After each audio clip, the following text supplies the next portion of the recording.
Hello friends and a warm welcome to this session of my English class. Today we are going to read a very beautiful poem and its name is The Modern Way. आज जो poem हम पढ़ने वाले हैं उसका नाम है the modern way. Modern way यानी कि नया तरीका, है ना. नया यानी कि आधुनिक. मॉडर्न का मतलब होता है आधुनिक. तो आधुनिक तरीका, किस चीज का आधुनिक तरीका, यहाँ पे क्या बात हो रही है. तो आइए पोएम पढ़ते हैं और समझते हैं इस बात को. The modern way. So children, the poem that we are going to read today is written by Jacqueline Newman. Jacqueline Newman इनके द्वारा लिखी गई ये पोएम है. लेसन नंबर 10 है आपका ये द मॉडर्न वे. आइए पढ़ते हैं इस पोएम के बारे में. The poet wants to take her friend for a ride in her rocket. A rocket here means a spacecraft. इस कविता में, इस पोएम में जो पोएट है, जो पोएटिस है एक्चुअली, जो जिसने लिखी है कविता वो एक स्त्री है. तो पोएटिस जो है वो अपनी दोस्त को जो है एक राइड पे ले जाना चाहती है इस रॉकेट में बिठा के. ठीक है. तो उसको, जैसे कि आप भी अपने फ्रेंड्स के साथ जाते होंगे कभी घूमने फिरने बाहर, तो वैसे ही वो अपने दोस्त को लेके इस स्पेस क्राफ्ट में लेके जो है रॉकेट में बैठ के वो जाना चाहती है घुमाने उसको. Rocket here means a space craft. इस कविता में रॉकेट का मतलब है स्पेस क्राफ्ट यानी कि अंतरिक्ष यान, यानी कि जिसमें बैठ के हम अंतरिक्ष में जाते हैं, स्पेस में जाते हैं. तो आइए पोएम पढ़ते हैं सबसे पहले. Oh come with me and see the moon. Oh, come with me and see the moon. If we have time, we will visit Mars. It's really quite a pleasant trip. Great fun at night with all the stars that shine like diamonds in the sky. Please say you will come. It won't take long. My rocket's waiting just outside. I have passed my test with perfect ease and long to take you for a ride. Jacqueline Newman. तो देखिए इस poem में क्या है, जैसा कि बताया गया है शुरू में ही कि पोएट जो है वो अपने फ्रेंड को लेके जो है अंतरिक्ष में जाना चाहती है ना, उड़ान भरना चाहती है. तो वो अपने फ्रेंड को रिक्वेस्ट करती है कि तुम मेरे साथ चलो, हम जो है मार्स पे जाएंगे, मंगल पे जाएंगे, वहां घूमेंगे, रात को हम सितारों को देखेंगे, स्टार्स को देखेंगे, बड़ा मजा आएगा. और साथ में कहती है कि तुम अगर चलोगी तो मुझे बहुत अच्छा लगेगा, इसमें ज्यादा समय नहीं लगेगा. और मेरा जो रॉकेट है वो जस्ट आउटसाइड, वो जस्ट बाहर ही खड़ा है और इंतजार कर रहा है.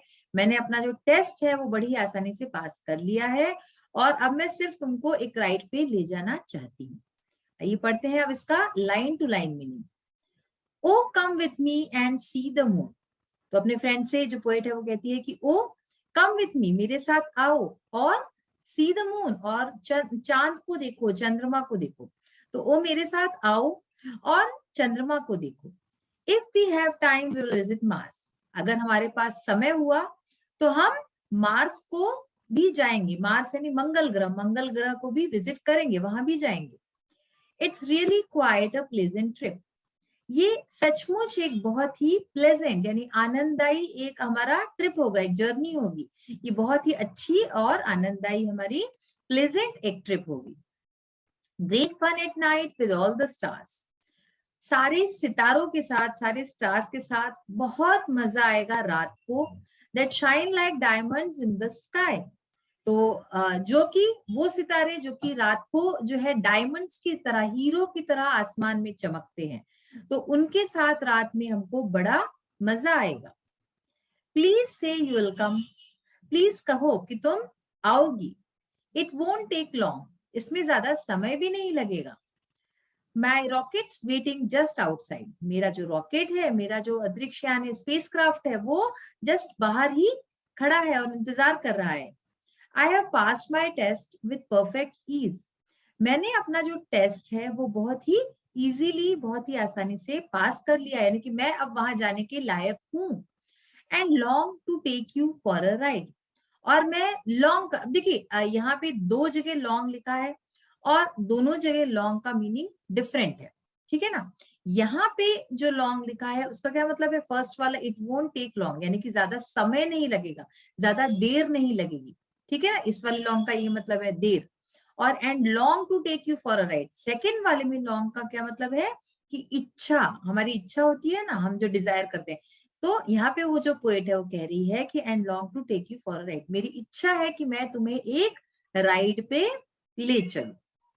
तो ये थी ये पोएम, बड़ी प्यारी सी छोटी सी पोएम है सिर्फ, और जैकलिन न्यूमैन ने लिखी हुई है। आप भी ऐसा रॉकेट बना सकते हैं, बनाइए आप अपनी रॉकेट अपनी कॉपी में, बड़ा अच्छा सा रॉकेट है। देखिए आगे देखिए, इसमें लिखा है science without religion is lame and religion without science is blind. क्या मतलब है इसका? साइंस यानी क्या होता है? विज्ञान। विज्ञान बिना धर्म के, रिलीजन यानी धर्म, विज्ञान बिना धर्म के लेम है यानी अपाहिज है। साइंस बिना धर्म के अपाहिज है, यानी कि साइंस की अगर हम बात करते हैं, अगर हम उसमें हम सिर्फ साइंस मानते और धर्म को नहीं मानते तो वो अपाहिज होगा, हमें धर्म को भी मानना होगा। और इसी तरह से the same way religion without science is blind. अगर हम सिर्फ रिलीजन में ही फेथ करते हैं, है ना, धर्म का ही अनुसरण करते हैं, लेकिन साइंस को हम मानते ही नहीं, तो वो भी बेकार बात है। तो यहाँ पे वही कहा जा रहा है कि religion without science is blind, religion धर्म बिना विज्ञान के अंधा है, यानी कि विज्ञान और धर्म को हमें साथ में लेके चलना है, हम किसी एक चीज को ही पकड़ के चले ऐसा नहीं हो सकता। तो ये तो थी हमारी पोएम। आइए अब इसी चैप्टर से जुड़े, इसी पोएम से जुड़े कुछ क्वेश्चन आंसर्स हैं, उनको करते हैं। So start with the comprehension section. Comprehension section के कुछ क्वेश्चन है, उनको देखते हैं। फर्स्ट क्वेश्चन है इसमें, whom does the poet invite? यानी कि पोएट किसको इनवाइट करती है, किसको आमंत्रण देती है? The poet's invites her friend. तो जो पोएटिस है वो अपनी फ्रेंड को इनवाइट करती है, वो अपने दोस्त को इनवाइट करती है। What does she want to see? वो क्या देखना चाहती है? सी यानी देखना, तो वो क्या देखना चाहती है? She wants to see the moon. वो चांद को देखना चाहती है, ठीक है, she wants to see the moon. Which are the things that attract her? कौन सी चीजें हैं जो उसको अट्रैक्ट करती हैं, आकर्षित करती हैं पोएट को? Stars that shine like diamonds attract her. यानी कि तारे या सितारे, आप जो भी कहते हैं, तो तारे जो कि डायमंड्स की तरह, हीरे की तरह चमकते हैं, वो उसको अट्रैक्ट करते हैं, वो उसको आकर्षित करते हैं। Question number 4, which test has she cleared? कौन सा टेस्ट है जो कि उसने क्लियर किया है, जो कि उसने पास किया है? She has passed her test of riding the rocket. तो उसने अपना टेस्ट जो पास किया है वो है riding the rocket, test of riding the rocket, यानी कि रॉकेट में सवार होकर राइड करना, सवारी करना, उसका जो टेस्ट होता है उसको पास किया है। लास्ट क्वेश्चन है, what does she long to do? वो क्या करना चाहती है? मैंने आपको लॉन्ग के 2 मीनिंग बताए थे वहां पे, आप पोएम में आपको याद होगा। तो यहाँ पे क्या है, what does she long to do, वो क्या करना चाहती है? She longs to take her friend for a ride. वो चाहती है कि अपने दोस्त को वो एक राइड पे लेके जाए। Word power, use the prefix un to write the opposites of the words given below. लेकिन नीचे आप कुछ शब्द हम पढ़ेंगे, उसके हमें क्या करना है, अपोजिट्स बनाने हैं प्रीफिक्स अन को लगा के।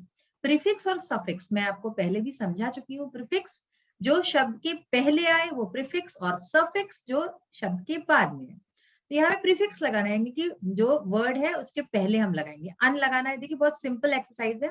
एग्जाम्पल दिया हुआ है ईज, तो इसका अपोजिट होगा अनईज, है ना, हमने ईज के पहले अन लगा दिया, अनईज।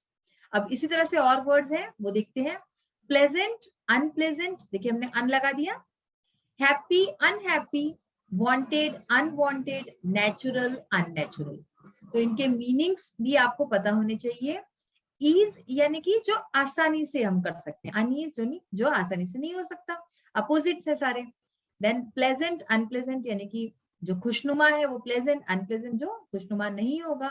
हैप्पी, अनहैप्पी, खुश और नाखुश। वांटेड, अनवांटेड, वांटेड यानी कि जो चीज हमें चाहिए होती है, अनवांटेड यानी अनचाही चीज। नेचुरल, अननेचुरल, नेचुरल यानी प्राकृतिक, अननेचुरल यानी जो प्राकृतिक नहीं होगा। देखिए अब ग्रामर की एक्सरसाइज है नेक्स्ट हमारी। Rewrite the following lines using the punctuation marks wherever necessary. Punctuation marks कौन कौन से होते हैं? फुल स्टॉप, कॉमा, जो मेन होते हैं हम उनकी बात करते हैं। Full stop, comma, inverted commas, exclamation mark, question mark, ठीक है। और इसके अलावा हम इसमें कैपिटल लेटर्स का भी यूज करते हैं। तो देखिए यहाँ पे एक लाइन दी हुई है, I have a tree, a green tree to shade me from the sun. Under it, I often sit when all my work is done. तो आप देख सकते हैं ये 3 लाइंस में कहीं भी ना कोई कैपिटल लेटर है, ना कोई कोई भी किसी भी तरह का पंक्चुएशन मार्क्स नहीं। तो हमें इसको सही से लिखना है। कैसे लिखेंगे? एक बात ध्यान रखिए, जब भी आप कभी भी आई लिखेंगे, आई ये जो वर्ड होता है जब वो हम अपने लिए यूज करते हैं, आई यानी कि मैं, तो वो हम हमेशा कैपिटल में लिखते हैं, चाहे वो सेंटेंस के बीच में ही क्यों ना आए। तो यहाँ पे देखिए आई से स्टार्ट हो रहा है, आई हैव अ ट्री, मेरे पास एक ट्री है, देन कॉमा लगा दिया, I have a tree, a green tree, कैसा ट्री है? एक हरा पेड़ है। तो I have a tree comma a green tree, हमने उसकी स्पेशलिटी बताई ग्रीन ट्री, फिर से comma, to shade me from the sun, यहाँ पे सेंटेंस फिनिश हो गया। To shade me from the sun, मेरे पास एक पेड़ है, एक हरा पेड़ है, जिससे मुझे सूरज में छाया मिलती है, धूप में छाया मिलती है। Under it I often sit, अब देखिए अंडर इट यानी कि उसके नीचे, कॉमा, आई ऑफन सिट, अब जैसे मैंने बताया था आपको कि आई हमेशा हम कैपिटल में लिखते हैं। आई ऑफन सिट, मैं अक्सर बैठती हूँ या मैं अक्सर बैठता हूँ, again comma, when all my work is done, जब मेरा सारा काम खत्म हो जाता है, पूरा हो जाता है, अगेन फुल स्टॉप। तो इस तरह से आप देख लीजिए किस तरह से पंक्चुएशन मार्क्स लगाने हैं। तो बच्चों आज हमने क्या सीखा? हमने पोयम पढ़ी, इतनी प्यारी सी पोयम थी, और इसके मीनिंग समझे, वर्ड्स के मीनिंग समझे, और साथ में ही एक्सरसाइज पोर्शन देखा कि क्वेश्चन आंसर्स कैसे करने हैं। और जो भी आज एक्सरसाइज हमने देखी, तो ये सारी चीजों को आप फिर से अच्छे से पढ़िए, समझिए, लर्न कीजिए। अगर आप डेली टू डेली लर्न करेंगे तो आपके ऊपर एकदम से प्रेशर नहीं पड़ेगा और आप अच्छे से समझ सकते हैं। आज का सेशन यही फिनिश करती हूँ। नेक्स्ट सेशन में इसी पोएम का नेक्स्ट पार्ट लेके और हम कंक्लूड करेंगे पोएम। सो तब तक के लिए अपना ख्याल रखिए। Take care of yourself and have a nice day. Thank you, bye bye.